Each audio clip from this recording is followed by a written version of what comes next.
Hi, everybody. We're the Skeleton Crew. I'm told that my voice sounds different when I record on my phone for a TikTok or a YouTube short than it does when it comes through my mic. And the reason for that is that there's this thing called bone conduction. And when you're wearing headphones, your voice sounds different in your head, and it changes the way you talk. And I'm sorry about that. I thought it was that when you do it for a TikTok, your friends aren't there for you to be like, I'm talking to someone.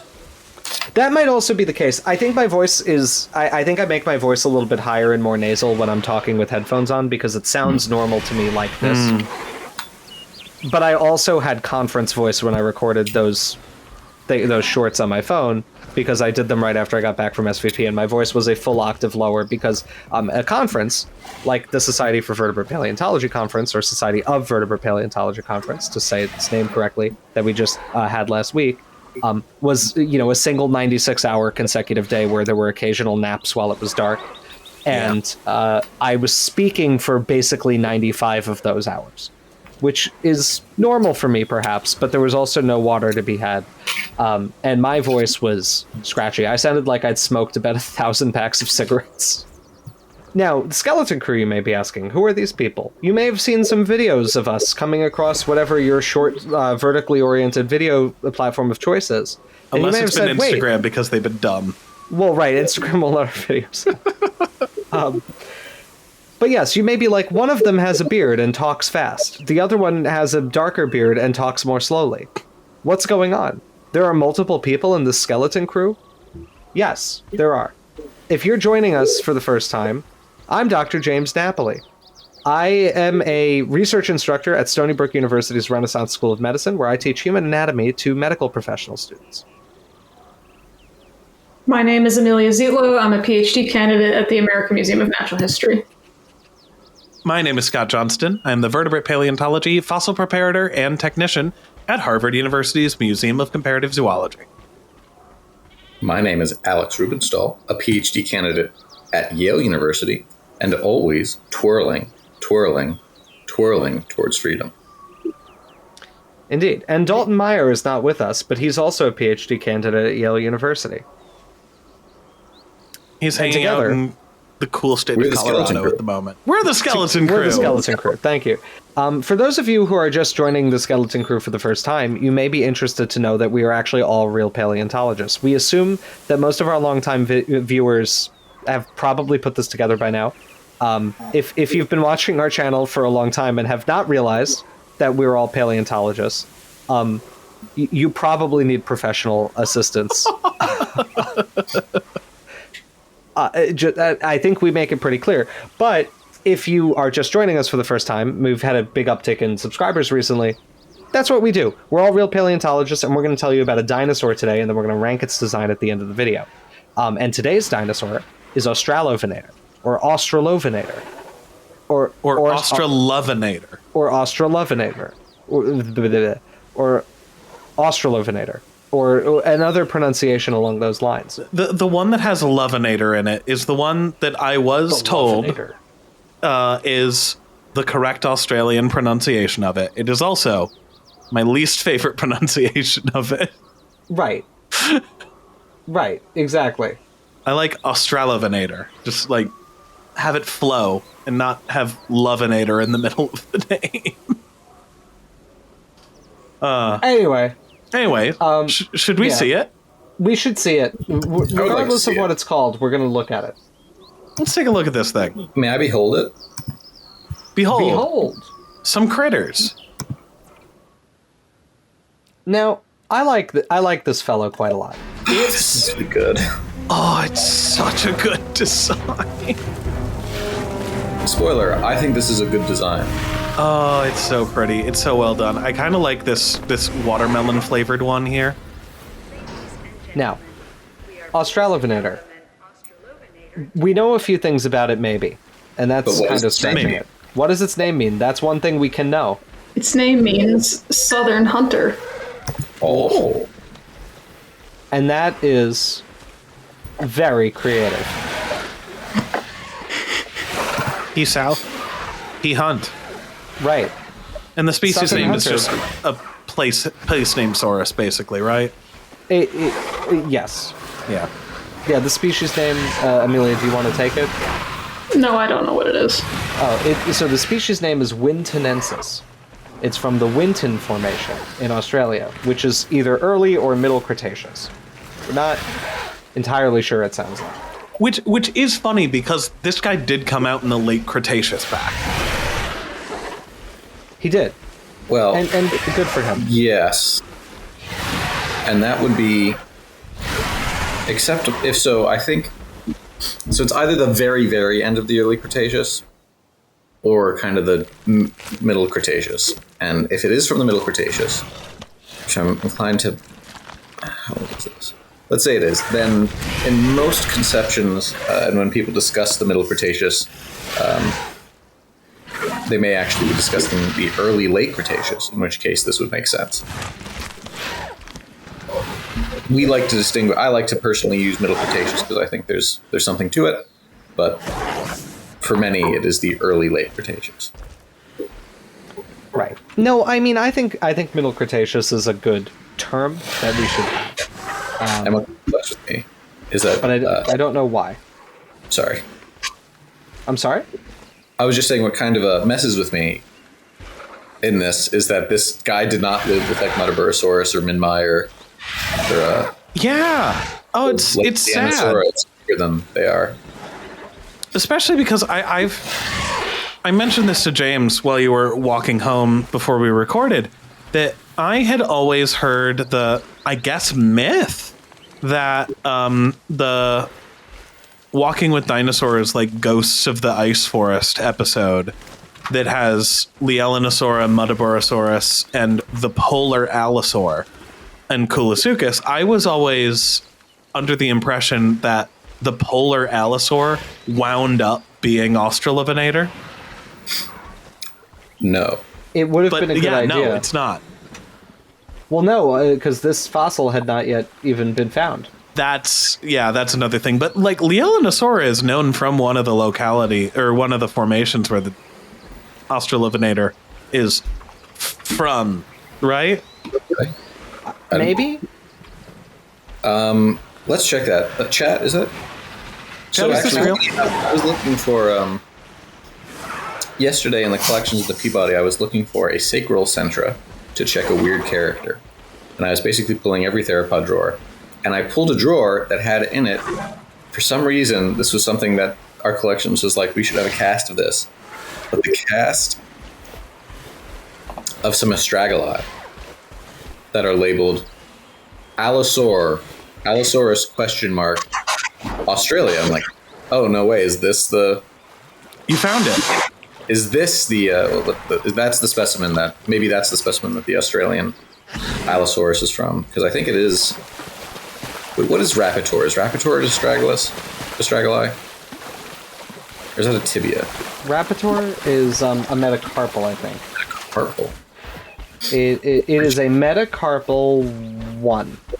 Which there's an entire paper written about distinguishing the metacarpal 1 of rapator from Australovenator. Because when it was originally described, Australovenator, I think the material of Australovenator was included under rapator, right? I believe so. And chat, you might chat. Jesus Christ. Viewers, you may be thinking to yourself, are they doing a bit? No. Always. Alex is talking. A bit is happening. There is a predatory theropod dinosaur from Australia that was named Rapator.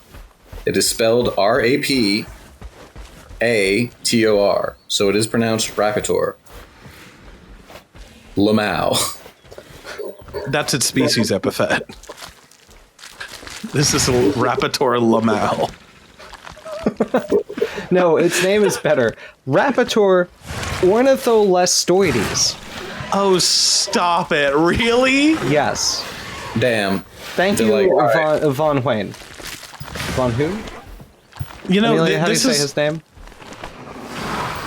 When was Rapator? Huene. When was Rapator named? 1932. So in their defense, those were the only two small theropods that existed at the time. Right. No, this is true. They may not have been able to do much better. I'm It is- joking, of course. Also very funny that this is one of the first times I've encountered a dinosaur that has two first names. Like, both of those just sound like genus names. Sorry, I was muted. I don't know how to pronounce.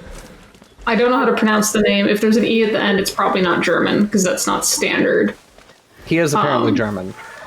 Okay, well, I don't know any German words that have E's at the end, like in that way. Not to say that before we get pedants in the comments, I know that German words are capable of having E's at the end. It's just not common, especially in names. Pedant? Which In is, our comment section? I know, more right? likely As than you think. correcting me in particular in our comment section, they would Not never. possible. They Anyways, know more than me, right? I didn't realize I was muted, but what is the name supposed to mean? Is it just, Is it just like raptor but spelled different? yeah. I think it so. might be. Oh. No, don't because I want to do this for dinosaur. So you have to be in support of it. What do you mean? For I want Dinovember. to name something dinosaur, but spelled stupid. Dinosaur with an A. Yeah, there you go. No, it's gonna be like barely. It's gonna start with a D, and that's where like where its resemblance in how it's spelled. You're doing like millennial parents naming their kid. I'm doing like- Elon. You're doing the Kaylee. Yeah. No, and there's gonna be like the pronunciation guide under it. Well, I have a Dinosaurus is a real critter, right? And it's like a mammal, if memory serves. Yes, I don't want Dinosaurus. I want dinosaur. Is Jokes, Rapator a satire. megaraptor in? Maybe. We don't really. Rapator is, to be clear, nearly nothing. It is one bone. It is this part of your thumb. That's what Rapator is. Well, It's a great name, though. what Australovenator is a word that you just said there a minute ago of a megaraptor, the only one in the game. Yes, it is. That's interesting. Alex, what else is a megaraptor in? Whatever you want it to be. The real Throw it in. No, I'm kidding. megaraptorins. Were the friends well, we made actually- along the way. Yes. Australovenator is interesting because while it is a megaraptorid, so she clarified, when people kind of discuss this group, there are kind of these two levels that they're discussed at. There are megaraptorans and megaraptorids. Now you might be thinking to yourself, who cares? Why does anybody care? Well, I care. So as the only person who's actually real, you all also care as well. Cool? Cool. So megaraptorids, of which Australovenator is often recovered in phylogenetic analyses as one of the most early or the earliest diverging member of, are a clade of exclusively Gondwanan, so southern hemisphere, predatory dinosaurs. At least at the moment. Like Scott said, yeah, for now, exclusively Gondwanan distribution of theropod dinosaurs. And when I say Gondwanan, what I really mean is South America, South America, South America, South America, South America, Australia. There's like one from Australia. We currently do not have any from Africa. I was about to ask. Or Madagascar or India. But if they're in South America and Australia, I wouldn't be shocked if they show up elsewhere. So that's megaraptorids, the family. Megaraptora, with the A at the end, is a more inclusive group that also includes some species from Laurasia, the northern hemisphere, specifically Asia, and also from earlier in the Cretaceous period, so in the early Cretaceous. So it expands both the temporal range as well as the geographic range of the group. Now, we have to do a difficult section, which is phylogeny. Oh, yeah. It would probably not be particularly controversial to say that this is one of the more contentious relationships within theropods. But I'll be controversial and I'll say I don't think it is. I think I know exactly where they go. And you're not going to tell them. And there's a correct answer, and then there's a wrong answer. What I'll say is In the past, and I think when they were originally described, they were described as allosauroids, and they do kind of have a general. Well, they're also known. Before we get into phylogeny, we're going to go into why they're pretty hard to place, and there are two reasons. Okay, reason one that they're hard to place phylogenetically. Most of the fossils, sorry, not most. All of their fossils are incomplete. There's not a complete skull for any specimen of a megaraptoran. There are elements of the cranial skeleton in some of these guys. They are rare. These guys also had martyrdom, like enigmators. Yeah. So that's one problem. The other problem is that there's a pretty substantial ghost lineage on these guys. And we'll get into this more in a second, but the two major phylogenetic positions for them are as allosauroid, coelurosaur. In either position, we have a ghost lineage form, because these guys are not showing up until like the middle of the early Cretaceous, and that kind of requires that they're evolving in the Jurassic, especially if they're coelurosaurs. So a lot can happen in that amount of time, so we might be losing important features that, or features that would make it more easy to figure out what they're related to. It's, in my opinion, mostly the first thing, in that they're horrifically incomplete. But there's definitely some really interesting derived anatomy in the group. They're incredibly pneumatic. Their axial skeleton, I think 4 theropods are probably the most pneumatized group of theropod dinosaurs that I know of. Oviraptorosaurs probably compete with them in that regard, and some ceratosaurs do. Oviraptorosaurs get pretty good, but I mean, yeah. I mean, it's definitely like in that ballpark. They're full of air. Yes, and we'll talk about axial pneumaticity. Let's just do the phylogeny first. I have some things to say about the axial pneumaticity. Anyway, so most, and I say most because not all, most recent phylogenetic work gets them within coelurosaurs. And there are a few positions where they're recovered. Sometimes they're found to be early diverging coelurosaurs. Sometimes they're found to be very primitive coelurosaurs, but more closely related to tyrannosaurs. And in some more recent analyses, they are found to be within tyrannosaurs as early members of a group called Pantyrannosauria. Pantyrannosauria. It would be Pantyrannosauria, yeah. Pantyrannosauria, which, and maybe we can cut this if I'm wrong, isn't that a misuse of the term pan? Isn't like yes on the yeah the I don't think it was used by people who adhere to phylocode, who did not would therefore probably not be aware that the word pan is supposed to refer to a crown plate, right? Yeah, and being that these are all extinct, they're not a crown plate. Okay, anyway, just checking. So yeah, and there are interesting, each of these hypotheses of their phylogenetic position, even that I'm going to, cards on the table, I think they're coelurosaurs, first for my own reasons. But they all have interesting implications for the group's evolution, right? It's not just knowing what they're closely related to. If they are nested within Pantyrannosaurs, that does kind of resolve some of the ghost lineage problem, right? Maybe they're evolving later.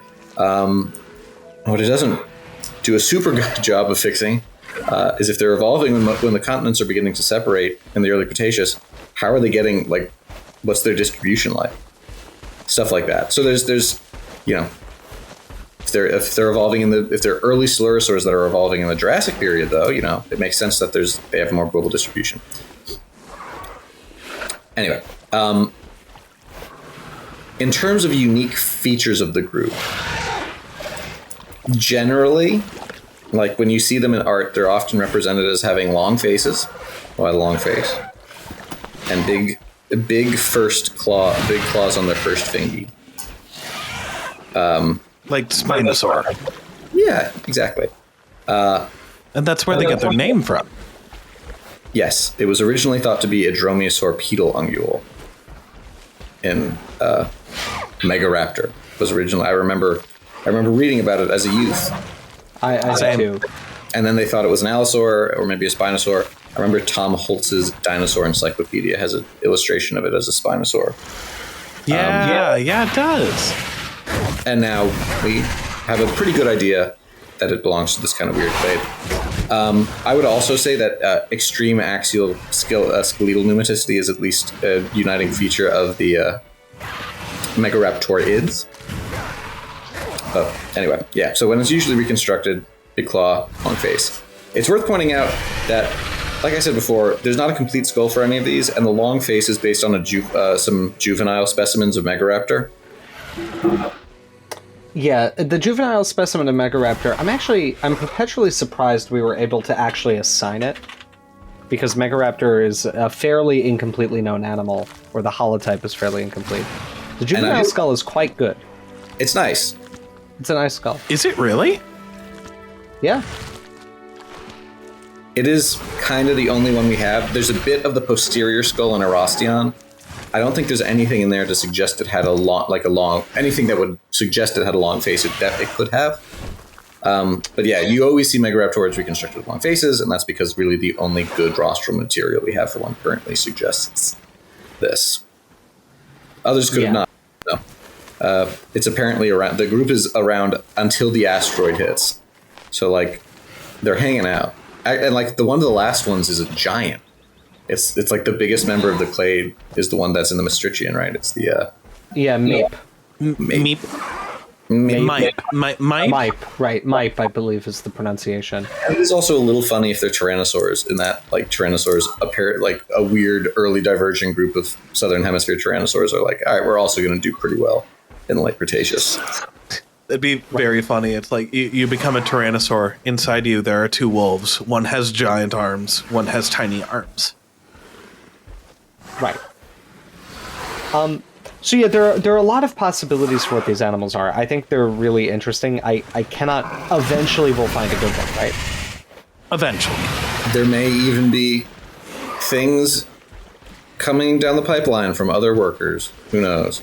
I've seen things you people wouldn't believe. I have, yes. Well, you would believe them, Alex. Because I want to hear what these things are. We're not telling you. Oh, okay, cool. Yeah. Well, I mean, there's going to be more material published at some point. Yeah. That's not a secret. They've done press conferences on it. There's going to be more material, and I'm sure that the answers will be revealed as that's published. Yeah. Yeah. As things are in fact. Yeah. Well, exactly. More material is necessary. It is very interesting to me that these animals are so rare in the fossil record, because they get quite large. And they're, like, living in areas that are quite fossiliferous. You don't need to go to really remote areas where you don't find stuff to find these. Say the line, Bart. The fossil record is notoriously incomplete and highly biased by factors we can never know. It does kind of genuinely actually make me wonder, are these upland animals doing the meme? I don't even want to do the meme. I actually think it's that their bones are so fragile. I think it's just that they're so pneumatic. Well, their limb bones are actually... Erosteon's funny because... I'm not Erosteon, sorry. Australovenator is funny because it's just the long bones. Right, it's just the bones that don't get pneumatized. Yeah. Oh, then yeah, that makes sense. Yeah, don't listen to us, Scott. We're spitballing here. No, I mean, what surprises me sense. is that, like, well, all of these areas beautifully preserved like abelosaurs. Right? These things are probably, right? I'm not wrong about this, right? These things are coexisting with abelosaurs, presumably, given that they're found in the same continent at the same time. I don't know how many formations have yielded both. It's also worth keeping in mind that, like, I think 80% of abelosaurs are known from a single specimen skeleton, like one Carnotaurus. Well, it's also much better than what we've got for megaraptorids at all, though. I don't know, maybe it's just a coin flip. I don't know. But yeah, I'm also surprised we haven't found any remains of these in Africa at all. No, but the record there of this period is only kind of just beginning to be investigated. Well, I mean, Paul Sereno's work in Niger. I mean, maybe they just weren't living there at the time, but like, he's found a lot of material there. Maybe there's a megaraptor in it. We don't know. Isn't that like, I thought that was in like the early Cretaceous though. I guess. Well, I mean, if we assume the Aptian date for Australovenator, like, I don't think we should. Well, all right, maybe not. Sure. No. Yeah. No, that's they. I mean, yeah, the ghost lineage goes back to the Jurassic, so yeah, they're definitely around at some point. Or to go on the other extreme, the Maastrichtian, the Myverano Formation in Madagascar. Like, again, maybe these things didn't live there, but I feel like if there's a chance of finding any good megaraptoran material, it's probably there. Given, I mean, the exceptional preservation of all sorts of animals in that formation. Maybe it's like maybe they go locally extinct in Africa with the immigration of European fauna that appears to be happening at the end of the Cretaceous. Maybe. I don't know. It's cool. Anyway, yeah, it's cool. It's a cool problem. I mean, that's kind of the bulk of what we have to say about Australovenator, I think, except for the hand, which Alex went on several tirades on Twitter about. We're talking, ladies and gentlemen, we're talking about the hand. And also, I'm going to force everyone to talk about axial pneumaticity. Okay. But first, we're talking about the hand. Folks, I want to... No, wait, that's too depressing now. Yeah, I was about to say. I can't do the funny anymore. I'm being canceled. He can't do his funny. I can't do it. So, when this pack was announced and initially came out, everyone was normal and cool about it. And it was really nice. No, I'm just kidding. Of course they weren't. People put up their Charlie Day cork boards to analyze the design. And I use analyze in the most condescending and pejorative way you can imagine. And a lot of people were posting about the hands. And if we can look at the hands and hear, nice. And everyone's like, they made the claw too small.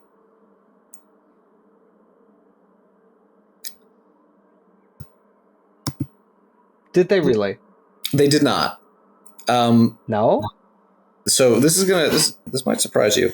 The manuangules, or different species of animals can have different proportions. Consider that. Or maybe, if you're incredibly gullible, it's part of a growth series. Jokes, satire. No, yes. So different species have different proportions. Megaraptor is pretty cool in that it has a huge claw. Like, its enormous manual. It's so big. Is kind of a funky little part of it. It's gigantic. A lot of megaraptors don't have hands at all. Like, Erostion is probably one of the most complete members. Like, it's a pretty good skeleton. It's part of a skull. It's an axial skeleton. It's a hip. It's hind legs. No arms. Handless and hiatal. Yes, exactly, Scott. It's headless and hiatal. Ugh, hiatal. Hiatal. Yeah, hiatal. It's a headless and hiatal. Marus raptor does not have a forelimb. I think Mike also doesn't have a forelimb. Are you seeing a pattern here? They were armless. Almost none of them had claws. Exactly. They're actually abelosaurs. They have highly reduced forelimbs. No, so like, and I this is not me being like, oh, we can't make assumptions about what animals have. But like, for at least 50% of this group, we have no idea what the forelimbs looked like. Not everything is going to look exactly like its relative. But it's not even that. Because we have the forelimbs on Australovenator. Yeah. And you can measure the claws. And they're not super big. Like, they're big. The first manuangule is big and flat relative to the second and third. But if you screenshot the image of the hand Scott just had, and you like scale, those claws are almost perfectly scaled. Like, the second manuangule, and ungule is the fancy term, I guess we should. So ungule is the tip. It has the claw. It's the claw. Except in us, because we have nails. Primates have nails, which is horrible. But everything else, So they'd be this end of the finger Yes. for us. And I got so tired with people basically deciding that it was wrong because they saw art of Australovenator once with a big claw that I scaled it and measured it against the denary. And like, It was so funny. I've never seen you this upset, Alex. It's really I don't know funny. why it bothered me so much too. I don't work on this group. It really got stuck in your craw. You were really I think it was going to town on this. It was like, because it was like complaining about something where I'm like, wait a second, this isn't like a choice of interpretation or like inferring something from like a relative. It's like, these are the only, like, this is, we have this part of the animal. Not only did I, so it is like properly scaled to the denary too. It's about the half length of the denary on this model.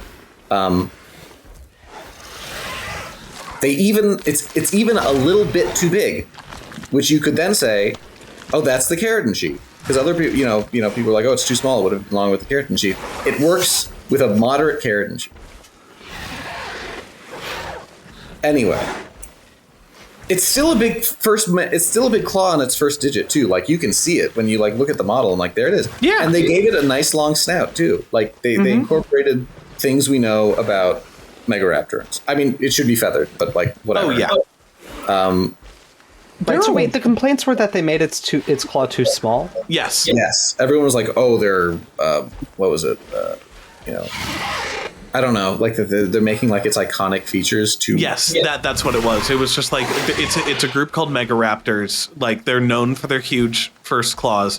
Why did they not make the claw big? There were a lot of people were saying it was like what Jurassic World did to baryonyx. Oh, but the claw is exactly the right size, you say, Alex. I'm going on a limb and I'd say it's pretty close. Huh. That's interesting. Now, do you remember, I believe last week when we released Acrocanthosaurus, didn't we get a bunch of comments telling us that it's really good and we should like let up on it because it's a good design even though it doesn't feature the thing that the animal really had? Yeah, we did. And so here's the opposite problem. It's really there. It's there. This isn't not giving Acrocanthosaurus a sale. This is giving it the exact correct size of a claw for the size of this animal, and everybody getting mad because it doesn't have the distinct feature. And thank God Acrocanthosaurus is pretty, and therefore we should go easy on it for not having the thing that it should have. Also, this one's pretty. This model, they give it nice legs. They reflect that it's a leggy animal, and the design itself is actually kind of fun. And not to get too much into the rank of the design, because it is based off of the reconstruction that is in the paper. Yeah. You can even get it like pretty close with the colors of like the like reddy, yellowy sort of gradient there and the black spots. So like it's a good like I'm an Australovenator defender. See, I will also say a fun little feature of this, and this is something we haven't done in ages, is you want to talk about featuring the claw. It has a wonderful kill animation, it does. Oh. Can we Yes. Yeah. Let me how do we force that to happen? Let me delete all of the feeders. And I will, what's an ornithomimid that I should feed to these guys? Well, why an ornithomimid? Why don't you give it like Dryosaurus to be Lielanosaura? Oh, which may have lived with it. Yeah, there's now a bunch of theropod material from Australia, and it seems to me like a lot of stuff is being called Australovenator when I don't know that it shows the diagnostic traits of that. I assume that will change as more material is found, but I don't know for sure. Okay, I did a little checking because I was curious. Yes. And I would like to ask all of my friends the following question. Now, earlier I alluded to a scarcity of remains of the forelimb, and especially the hand claw in megaraptors as part of my complaint. Now, we're going to say within megaraptorids, the family, we have 7 valid recognized genera. Would members of the crew like to guess how many of those have really any skeleton of the arm at all. We'll say that any part of the hand. 2. Okay, Scott, we have locked in at 2. 3. James, we have locked in at 3. How many genera? 7. 7. 1. Ooh, all right. So there's a vibe. Scott, you're in the middle, and you are correct. Hey. Megaraptor and Australovenator. Hey. No, In fact, it doesn't. Is that really true? I thought Erostion had some forelimb. no. And are you not talking about Rapator, which has a metacarpal? I don't think. No, I'm talking about Megaraptor ids, Idae, the family. And I don't. Is Rapator not one of those? No, and I also don't think Erostion has a forelimb. I might be wrong about Erostion. I keep reading that stupid paper. Let me. Well, before I embarrass myself about Erostion. There's no forelimb. Well, all right. Do you consider a scapula coracoid? No, that's a girdle. Okay, then no, you are correct. So it actually seems like the distribution of gigantic claw and Megaraptors is 1, and then slightly larger cool claw. So maybe most of them had only slightly larger cool claws. The point here is... I don't know what the point here is. The point here is that I wasted an amount of time of my life I'll never get back getting mad about people getting mad about Megaraptor claws, which is an incredibly embarrassing thing to happen to someone who considers themselves a professional. The point is going to become clear here when this air quotes Leelinosaura meets a very bad end. I think we should do it in slow motion first. Oh, also to be clear, this will also depend on the position of Gwalisho, which... Gwalisho. We currently have no idea what the hell Gwalisho is. Doesn't Gwalisho have like a weird reduced forelimb? It does. It's convergent on Tyrannosaurids, and I really would love it to be a Tyrannosaurid, but it does not appear to be. I see. It's very strange. That's awesome. Well, then if it's a Megaraptoran, then we have a trifecta of big, medium, small. Exactly. Which is the true form, probably. The hat trick. All right, let's see you kill this thing. Yeah, I was waiting for you guys to be done talking. Oh, it's such a good size too. There are not like a lot of like really medium theropod, like medium feeling theropods in this game, and this is great. And see, so gets it down, and then that's it uses the claw as like an ice pick to the brain. I'm sure that's what they really did. Oh, absolutely. That's got to be it. You know? 3 of them dead already. Oh my god. It's a massacre. They are massacring them. It's if anyone has anything they'd like to say about Megaraptorans, please do. I don't really like. I find them interesting, and they've been a perpetual thorn in my side while trying to do Tyrannosaur systematics, because the perpetual worry of what if these are Tyrannosauroids bugs me. Because I just don't really know what to do about them. There's not good enough remains yet where it's like worthwhile to start sampling characters from them. But I bet if they are, like, if they're basal Coelurosaurs at all, and especially if they're within what we consider Tyrannosauria, no matter where in there they are, they're going to be important for optimizing character state transformations. Oh, yeah. So I'm kind of just waiting for the publication of more material to know if I really need to start thinking about them or not. But it's annoying when you've got one group that's actually really well represented. I mean, there's so many Tyrannosaur species known from really good material. And then you've got also these. You must use this to understand that. And this is not so good. This is good. This is not good. It's a difficult position to be in. So I find these animals frustrating, but also really interesting. Like, I would never... there was a time where I was briefly thinking, what if my PhD was figuring out what megaraptorans are? And then I was like, no. Don't do that. No, bad.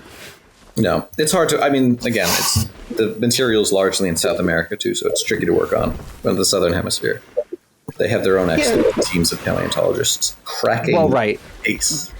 Right, exactly, yes. This is like, these are not specimens that I would be the person tapped to describe anyway, right? There's a lot of excellent paleontologists in Argentina, and but I mean, obviously also collaborators around the world who are like working on this pretty actively. I do hope that their results are compelling, because I would like to see them. And Ow. But I think I do hear a lot of people say that the case is settled, that they're tyrannosaurids and they go in a particular position, and that I wouldn't say the case is settled. No. I think if you put a gun to my head and ask me what they are, I think I would tell you they're probably Silurosaurs, but we also don't know. Another animal that I've talked about in the past, Ciach micororum, from the Mustn't Touch It member of the Cedar Mountain Formation, has recently been proposed to be a megaraptor also, which would be the first one in the Northern Hemisphere. We got a comment on Ciach on our TikTok today. Did we really? Yeah. It was someone commented about, I think it was on the Irritator short. There was like, what about Ciach? And I did have the gut reaction. No, I said out loud when I read that. I was like, what about it? I mean, here's the thing with Ciach. I basically trust the people who found it and named it and described it, who think it's or who don't think it's a megaraptor, who find it as an allosaurid. Allosaurid, yeah. Right. I mean, they published it as a neovenatorid, and I think that is a much more like even if it's not a neovenatorid specifically, I think it's probably an allosaurid. What is that, Al? Yes. Why is he upset that Dalton's not there? No, now he's lying next to me and he's demanding I give him pats, which is what I'm doing, but he keeps... If I stop for even a second, he'll yap at me. I see. Okay, two recent studies have found... one recent study, I think, or at the very least one, the nation cow redescription of A.O. tyrannus. In their analysis, they find it as the most basal megaraptoran, and they find Megaraptora deeper within Tyrannosauroidea than I am fully comfortable with. But I mean, they could be there. It just makes my life a lot harder. I'm not comfortable with it, not on a scientific basis. I'm not comfortable with it because it makes my life hard.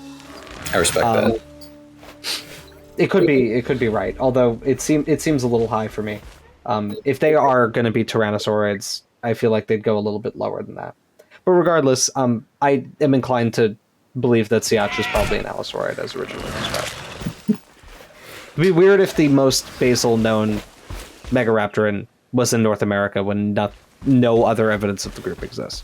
That'd be very But weird. weirder things have happened. The earliest members are from Asia. That's true. Of Megaraptorans. Like, Megaraptorids are Gondwanan, but like the stuff Are you talking about like Onychosaurus? Onyxosaurus. Onyxosaurus is problematic. Oh, I see. You're talking about Chelantosaurus? Yeah, stuff like that. What do you mean problematic? These are all problematic. Well, do we know that Chelantosaurus is a Megaraptoran is the problem? I don't think People so. suspect, but there's stuff that's not like... There's Fukuiraptor, which I think is pretty confidently a Megaraptoran. And there's some thing from Thailand that I can't remember what it's called. Yeah, no, I mean, I guess you're right. You think of It's actually a not few Orcoraptor, but no. Orcoraptors. Orcoraptor is a Argentina, Megaraptor. And that's that is a, what do you call it? South American form. Yeah. It doesn't... It's got a name... Yeah, Fuwang Venator from Thailand. Oh, from Thailand, okay. Yeah. Yeah, so there's like... something going on. Yeah, there's something weird. I mean, we'll learn more about this group eventually, but I think we should rank it. We should learn what we think its numerical value is. You think we should rank it?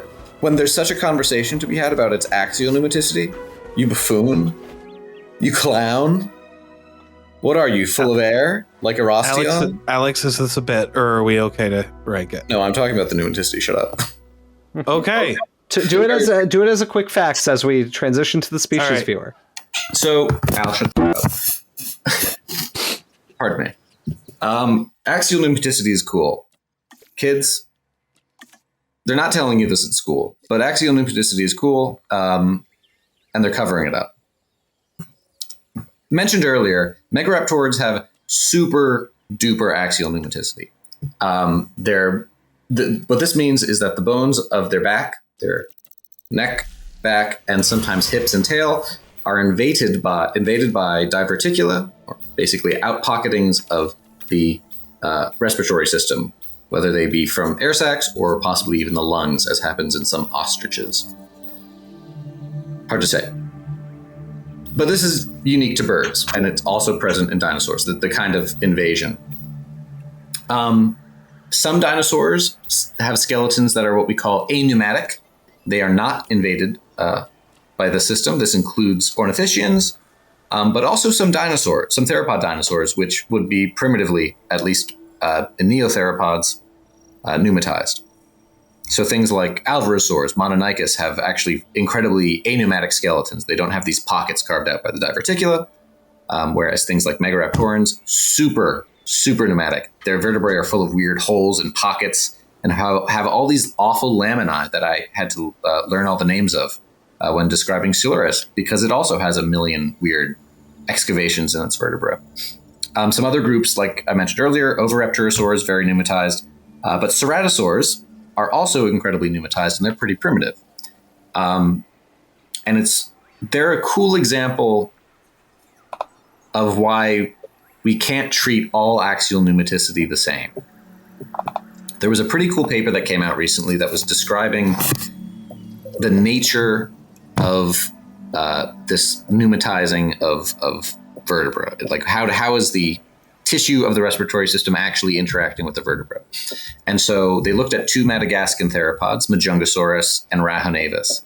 And in things like ceratosaurs, they're demonstrating that while there are openings on the sides of the vertebra for these respiratory sac systems, the internal structure of the vertebra is still pretty solid, more primitive, versus something like Rahonavis, which is very close to birds, where it has these openings in its vertebra, but the bone, like the vertebrae, are also incredibly thin-walled, way more bird-like. So you can have those external indicators of pneumaticity, but they can mean radically different things for how the system is actually interacting. Like there are birds alive right now that have air sac systems, but have no indication on the skeleton that such things are present. They don't invade them. So there's a huge degree of variability here. What is historically rather exciting and interesting about megaraptorids is that they are I think, the first group of theropod dinosaurs where we have evidence of pneumatization of more than just the vertebra. Erostion has pneumatic openings from the system in its furcula, so its wishbone. I think in some of its ribs. And I even think it's not the only thing to have rib pneumatization. Yes, sorry. What's unique about this is not that it has dorsal rib pneumatization, that's axial skeleton, but it appears to have like appendicular pneumatization, which is something generally thought to be unique to pterosaurs and birds. And that's when the air sacs invade your girdles and your forelimbs, especially in birds and pterosaurs, where they get into the humeri, which is not something that happens in dinosaurs. I believe some birds actually put them in the ulna too. Horrible. Gross. Isn't that disgusting? Monstrous, even. Jeez. There was actually a paper that came out recently about the role of air sacs, the cranial air sac, in like flight efficiency and like birds of prey. Cool stuff. That was amazing paper by very cool scientists, Emma Shackner and Drew Moore. Drew Moore, I work with. Drew Moore, I used to work with. Drew Moore was a graduate student when I was an undergrad, and we went to the field many times together, and is a cool guy. Al, please go away. I'm trying to record. Why do you do this, son? Anyway, the takeaway here is, one, axial pneumaticity is cool, and anyone who is working on it or plans to work on it maybe in the future is cool. Wink. And it's still a pretty big unknown. We're only really starting to kind of like we're only really kind of beginning to understand its distribution and what it's doing in living birds. Like there's tons of work to be done just in the extant group. Like we have really only the vaguest ideas of how it's involved in the metabolism and daily life of dinosaurs. So just treat that with caution. They have the systems, we just don't know like what does it mean that megaraptorans were more pneumatized? Does that mean something about their metabolism? Does it mean anything? Who knows? I don't know. You don't know. I know you don't know. You, specific. You, viewer. I know you lied about knowing earlier. You, David. You don't know. Yes. Your friends thought it was cool that you knew that, but you're actually just lying. Don't lie. Be honest with them. Tell them that you were insecure and you lied so you wanted to fit in because everyone was discussing cool systems that interact with the bony skeleton, and you're like, I know something about that. It's all right. Sometimes we don't. Fellas, if you and the boys aren't sitting around discussing cool features of the skeletal system when you're 20, what are you doing?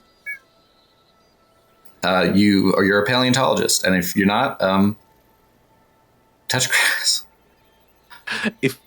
If you are, also touch grass. touch grass. All right, now I can rank it. I got the pneumaticity thing out of my system. Oh, one thing. It does appear, if I'm reading this paper correctly, but I need to look more into it, that the Head to read a paper. distal limb segment, is that what DLA means here? Hold on. Yes, distal limb elements are pneumatized in screamer birds. Oh. It's terrible. That's why they scream.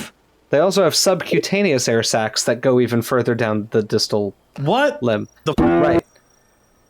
That's Pneumaticity is a wild subject. I've been very preoccupied by trying to see if I was right that sometimes they make it into the distal limb, and they do sometimes. It's rare though. But yeah, it's weird. Are close relatives of ducks. Yes. Now, two other things about pneumaticity. We mentioned rib pneumaticity. I know of at least one other non-avian theropod that has pneumatic dorsal ribs, which is Alioramus altai, the long-snouted tyrannosaur. That seems to be autapomorphic within Tyrannosauridae. I've never seen pneumatic ribs in another specimen. But also Erostion has pneumatic gastralia, which makes me incredibly uncomfortable. It's incredibly odd. And they're really gross looking too if you look at the paper. Yeah, they're like bulbous. Folks, Ew. we love our bulbous gastralia. Our bulbous king. Yeah. I mean, there's the interesting possibility, and I don't think Serino mentions it in the paper. It's the 2009 paper he wrote about it. It's very good. He actually makes he argues a very compelling and like measured and conserved case for how we reconstruct unidirectional airflow and axial pneumaticity, where he's like, hey, it's actually really hard to know if there's like an abdominal or cranial air sac if you don't have pectoral girdle pneumatization. Like, I remember the figures for that were very good. But like, what if it's just that one specimen has like some weird, horrible growth? It's got like James's maxillary sinus, but across its whole body. I don't think that's what's happening, but it would be funny. I can't believe that I was the one who went ew at a weird bit of anatomy and not Amelia. I took your bit. To be clear, I'm not happy about it. I'm just very tired. Didn't think you were. I mean, I can't see the cameras right now, but yeah. All right. That's all I had to say. Sorry. Shall we? Yeah, let's rank it. All right, Amelia. Yes, easy. I don't know. It looks great. It looks very dinosaur. I don't know how else to explain it, but like the patterns and the colors all are really good. It just looks right. It's got good vibes. In that it's got mean vibes. This is not a friendly looking animal. I said what I wanted to say. It looks very good. In every way. So it's an S. I'm gonna give it an A. I do like it quite a lot. The only thing I don't like is like it feels a little like Tim Burton-y in a way that I don't love. Like, not that we know enough about the animal to know it didn't look like this. I appreciate the effort to integrate what we know about megaraptorans a lot and to make a creative design, and I do think it looks good generally. It doesn't have like great verisimilitude. I know Alex will make fun of me for saying it, but I'm saying it anyway. I don't love I think what I like is that it feels creative and inspired and definitely unique. What I don't love is that it doesn't particularly read to me as a real animal, because it feels like something out of a Nightmare Before Christmas thing.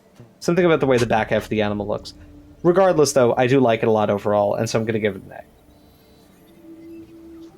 I'm going to echo Amelia. I think that this is S, definitely. I love it.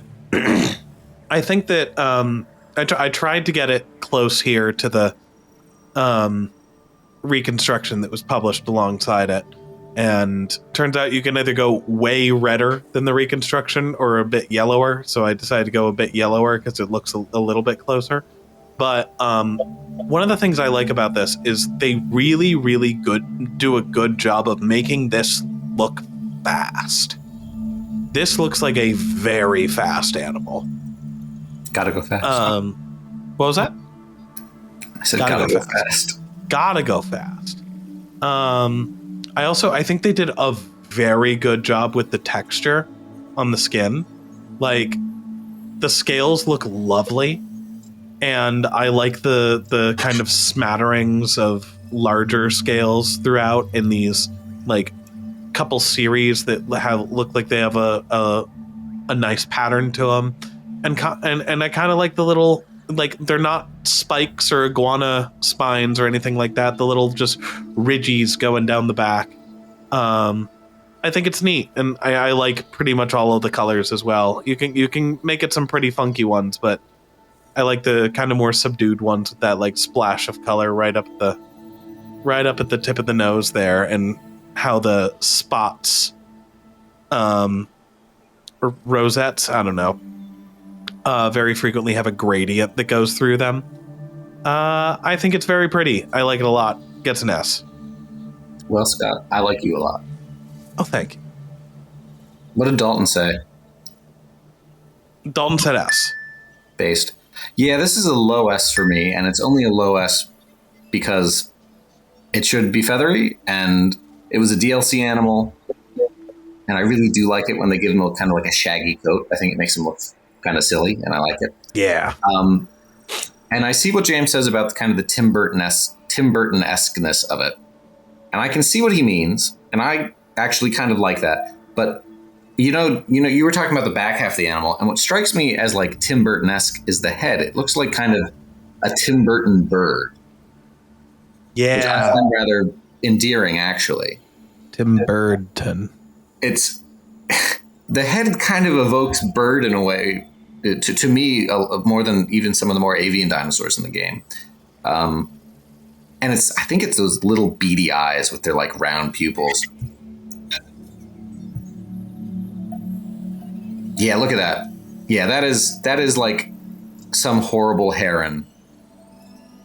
See, I really like, I'll see if I can play with the sun a little bit. It looks extra goofy from the front. Ooh, that's just a very intimidating image of the light, like one half of its. Oh, now it looks. Okay, now it doesn't look intimidating at all. The eyes going in just different directions. Oh, it's approaching me to ask if I want to go to the bottle.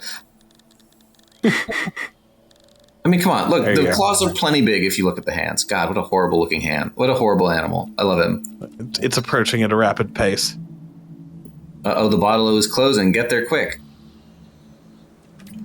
Now, while Alex makes jokes about things Australian people say, I have something I would like to mention because I was deep on the Eightfold Path when this came up before.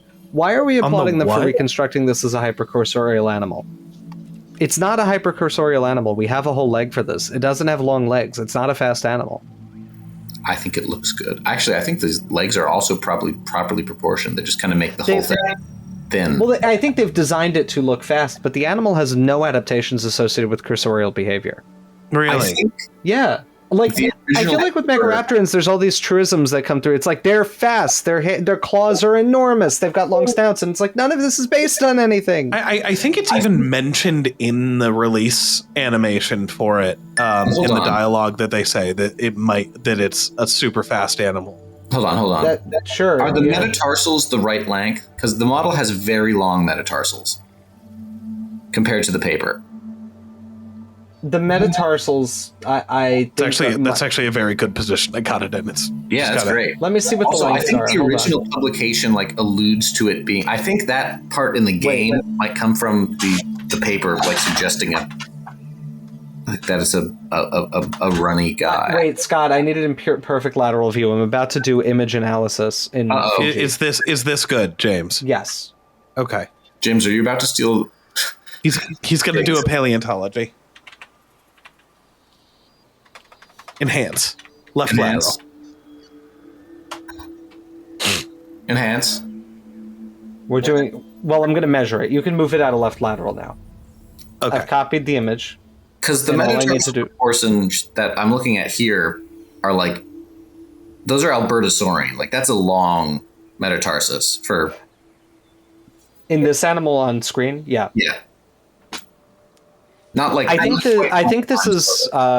a game of telephone where they said, look, its metatarsals are proportionally longer than every other megaraptoran. That doesn't mean they're long. For other megaraptorans, though. Not a lot. Well, there were a few to compare to. All right, so I'm going to do a rough estimate of femur length. And then I'm going to compare that to what I know the actual femur length is. I've got the paper open. Look at this. This is how science is done, in left lateral view. Amen. Okay, the femur shaft length is 578 millimeters, so I'm going to get my rough estimate. Oh, wait, that's the wrong tool. I'm going to get my rough estimate right now of that femur length. I'm going to analyze. I'm going to set the scale. So that is 578. Oh, wait. I just completely forgot setting the scale. Okay. So this would mean if I now estimate the tibial length. So I'm getting an estimated length of the tibia of 541. They're provided as 564, so we're fairly close. So we're a little bit off, but that's all right. Fairly close. We're fairly close. And then the metatarsus length.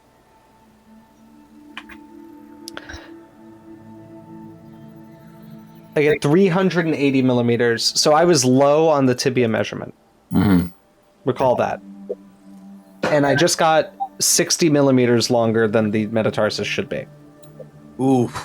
Now, this isn't going to change my ranking, to be clear. Wait, but I also want to be clear. It is 60 millimeters longer by my estimate than it should be, minimum, and it sounds like I overestimated the femur length because I'm getting underestimates of the lengths of the tibia. So it could be as much as like... An animal this size is not... I mean, it matters. I mean, a little. It does matter. Yeah. I thought you were going to measure like proportions, which would mean that the units don't actually matter. Well, because that would tell you if it's proportionally correct or not. Well, I mean, it does matter that I'm getting wrong values. But yeah, let me do that. So No, but you see what I mean? Like, you should measure... Yeah, I can do that. That relative to the femur on the fossil and that relative to the femur on the model. Okay, let me see. And that'll actually give you the proportions.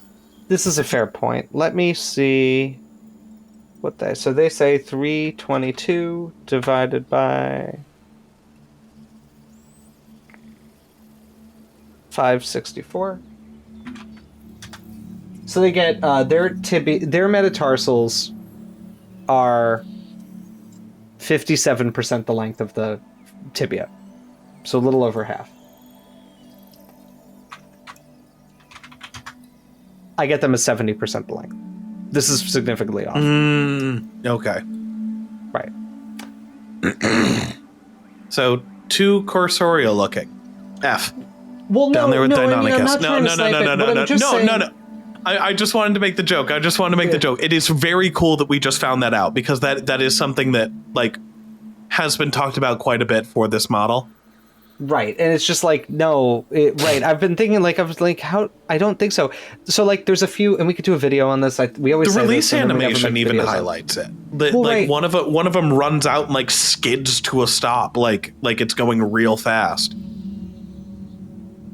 Right, and I think a lot of the metatarsals, the metatarsals are the ankle bones, In these animals that look like they have a backwards knee, that's not the knee. If you think that, you're filling me with an incandescent rage. These are dinosaurs walk on their tiptoes, so the ankle bones are held off the ground. Yeah, they should be lower. That's what dogs do. That's what cats do. That's what ostriches do. Horses, all the same thing. Damn near everything but us.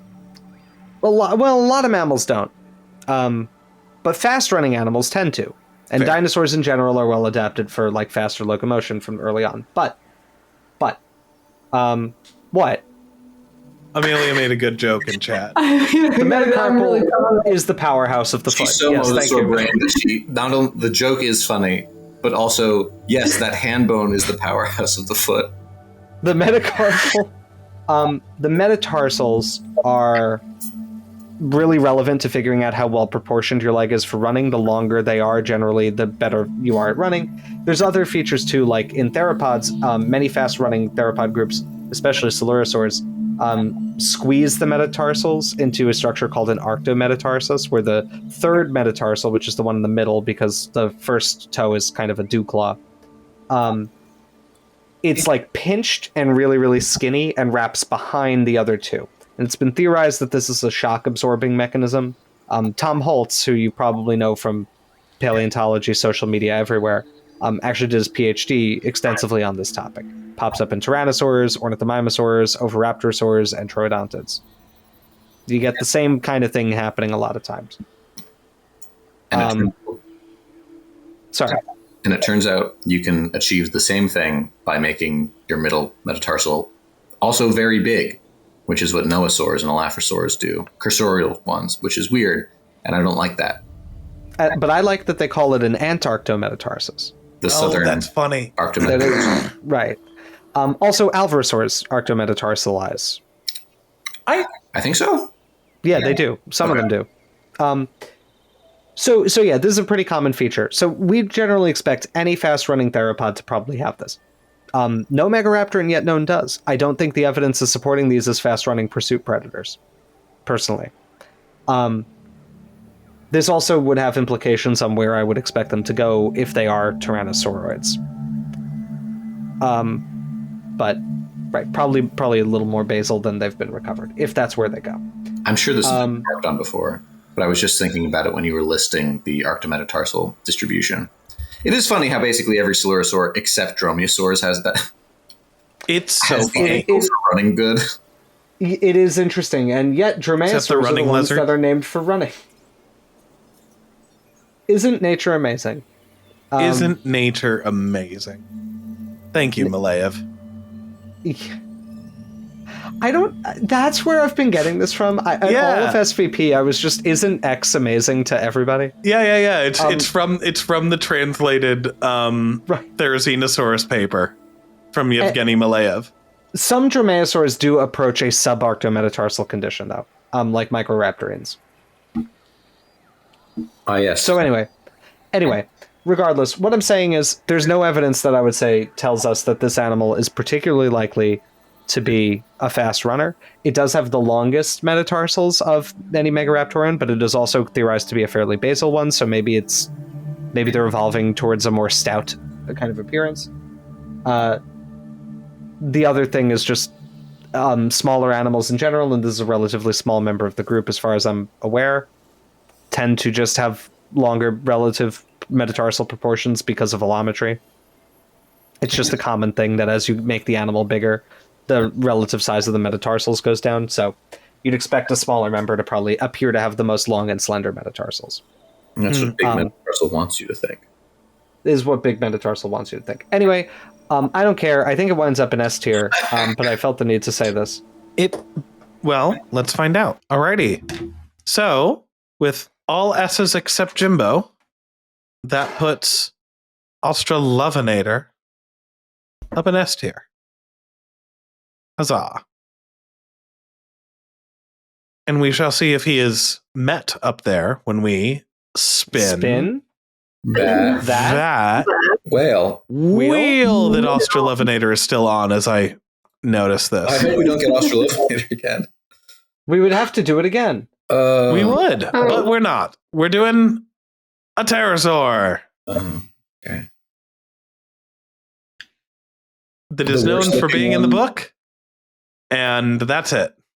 The worst looking one of this shockingly densely sampled like subfamily of pterosaurs in this game.